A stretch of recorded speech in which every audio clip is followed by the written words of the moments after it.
My dear good people of the state of Osun, the past 4 weeks have tested our collective resolve and tried our resilience as a people.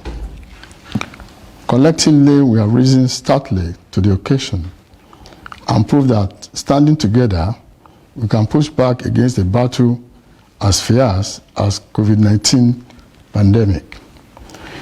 We have sacrificed our freedoms, endured hardships, and put our businesses and livelihoods on hold.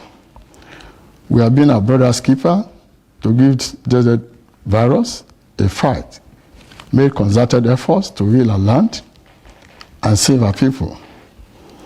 I therefore heartily commend you all for your perseverance, understanding, and demonstration of love for our state and its people. You all recall that the uncertainties of the pandemic and the need to contain the spread of the coronavirus outbreak in the state after the index case were responsible for the initial 14-day lockdown. Unfortunately, at the point of attaining 2 weeks of no new cases and no deaths, we recorded 14 new cases, including 3 of our health workers. Sadly, 2 of the cases with underlying ailments died in their respective homes. I pray for the repose of their souls. 8 of the newly detected cases were returnees from Benin Republic. 2 recently returned from Lagos.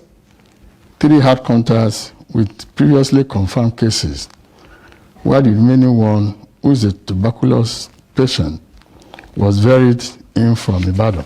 Put together, therefore, our state has so far recorded 34 COVID-19 cases.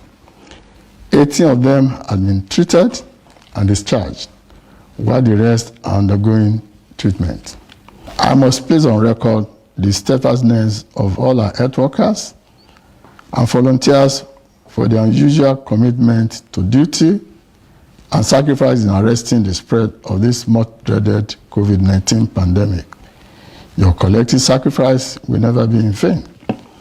I also wish to salute the cooperation of our traditional rulers, religious leaders, captains of industry, businessmen, security agencies, farmers, artisans, students, pressmen, workers, our market women and men, NURTW leadership, and its RTEN counterpart, and indeed all interest groups in the state for their cooperation, which has handed us the credit to arrest the rising profile of the pandemic in the state. We must restate that COVID-19 is real, and we are resolved to do our best to avoid loss of any more lives to the virus. It is this conviction that has informed our government's strategic response to this pandemic so far. While we must acknowledge the collective gains we have made so far, it is important I emphasize that all is not well. The influx of people into the state is capable of compromising whatever gains we have recorded. I therefore appeal to our citizens and residents not to admit any visitor under whatever guise during this period. As a matter of fact, experts are of the opinion that our country is still very far away from the mark. In truth, the recent resurgence in the number of cases in our state is a telling indication that we have to tread with utmost caution. To avoid escalating community transmission, we have decided to review the lockdown, which terminates at midnight of today, Thursday, 30th April, to strike a midway without unnecessarily putting the lives of our people and the economy of the state at risk. The following rules shall apply in line with the recommendations of the Nigerian Governors Forum, the approval of the Mr. President, and our peculiar situation. There shall be 3 days lockdown extension, which effect from 12 midnight of Thursday, 30th April, till Sunday, 3rd May 2020. All prevailing lockdown conditions shall subsist during this period. Effective from Monday, 4th May 2020, the following rules shall be enforced. There shall be partial lockdown between 6 a.m. and 5 p.m. from Monday to Thursday to enable the people go about their businesses and allow government to run. However, total lockdown shall be enforced from 6 p.m. on Thursday to Sunday. There shall also be a dusk to dawn curfew from 6 p.m. to 6 a.m. from Monday to Thursday until further notice. Movement of vehicles and persons is outlawed during the period of the curfew, except for verified medical emergency cases and those on essential duties. Also, the ban on public, religious, political, and educational gatherings remains in force. Additionally, all major markets shall remain shut. Citizens must observe such protocols as social distancing, hand washing, and wearing of masks at all times in public places. Defaulters shall be sanctioned accordingly. Businesses are expected to provide liquid soap and running water and hand sanitizers, while supermarkets should not have more than 10 persons at any time in their store. Interstate travels are forbidden, and as such, our boundaries remain closed. For the avoidance of doubt, there shall be no vehicular and human movement into and out of the state, except trucks carrying medicals, beverages, foods, petroleum, construction, and agricultural supplies. These supply vehicles shall not carry more than 3 persons. Intracity commercial transportation will be permitted to work from Monday to Thursday every week from 6 a.m. to 5 p.m. But they are required to adjust to strict social distancing directives. Commercial vehicles, that is, buses and taxis, shall carry 2 passengers per row, with each passenger sitting at the extreme end of the vehicle, while commercial motorcycles, Okada, shall carry 1 passenger.